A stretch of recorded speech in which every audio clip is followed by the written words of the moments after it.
Good day, Africa.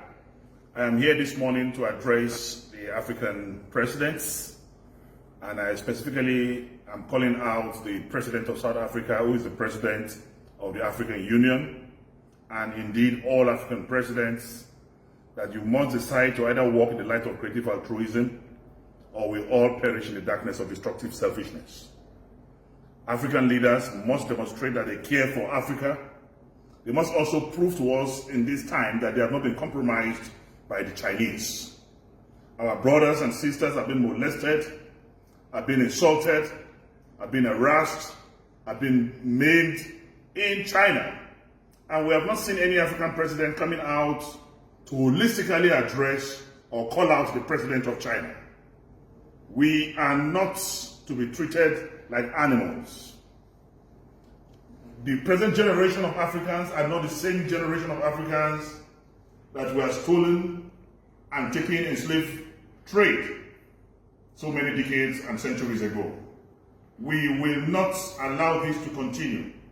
It is an opportunity for African presidents to rally around Africa at this time and defend Africans in China. What we are seeing on the social media and in the mainstream media, the treatment meted on our brothers and sisters across Africa is unacceptable to Africans, it's unacceptable to us in Nigeria. We are using this opportunity to call on African presidents to quickly become born again and begin to take issues that concern Africans as seriously. You must practice what I call African diplomacy, African citizen diplomacy. You must protect Africans anywhere in the world, except if you have all been compromised by China. This is a call on all presidents of Africa, through the instrumentality of the African Union, to wake up from their slumber. I pray the Almighty God will make this whole COVID-19 thing come to an end.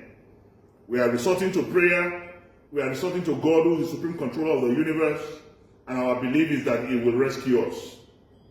This day, I remember Mugabe, and I wish Nelson Mandela is still alive. Will he keep silent in the face of obvious obscurity? Will he keep quiet in times like this, in times of vicissitude and vacillation against Africans in China? African presidents, please wake up from your slumber.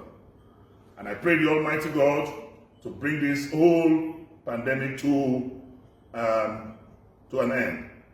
I also say we must please pray, and we must pray and pray. I use the opportunity to remember the song Martin Luther King sang in mid-60s during the Great March to Washington, D.C. And after singing that song, racism died in America, and the blacks were liberated, and Obama became president, the first black president in America.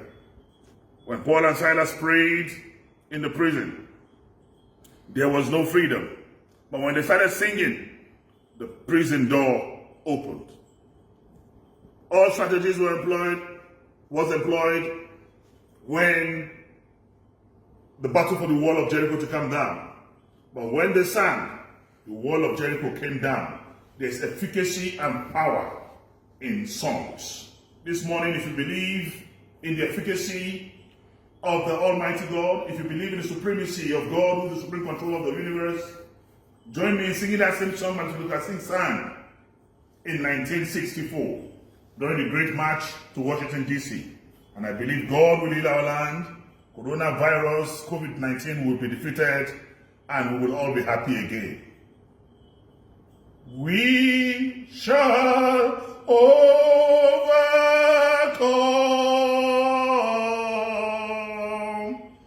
We shall overcome.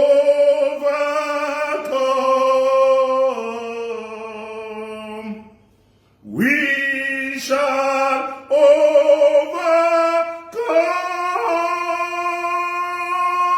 someday.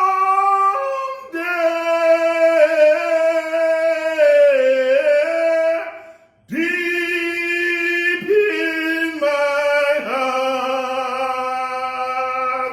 I do